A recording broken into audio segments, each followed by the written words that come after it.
দক্ষিণ চব্বিশ পরগনা। নিম্নচাপের জেরে দক্ষিণ চব্বিশ পরগনার বিভিন্ন অংশে বৃষ্টি চলছে। উপকূলবর্তী এলাকায় রাত থেকেই বেড়েছে বৃষ্টিপাত। ডায়মন্ড হারবার, নামখানায় সকাল থেকে আকাশের মুখ গোমড়া রয়েছে। ঠিক কী পরিস্থিতি আমরা জানবো। ডায়মন্ড হারবার থেকে রয়েছেন আমাদের প্রতিনিধি গৌতম মণ্ডল। একদম নাগাড়ে বৃষ্টি চলছে।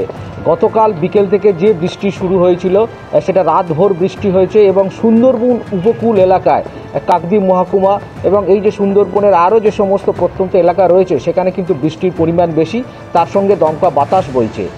পাশাপাশি এখন অমাবস্যার কোটাল চলছে। অমাবস্যার কোটালের জেরে নদী এবং সমুদ্রের জলস্তর বৃদ্ধি পেয়েছে এবং জলোচ্ছ্বাসের একটা আশঙ্কা তৈরি হয়েছে।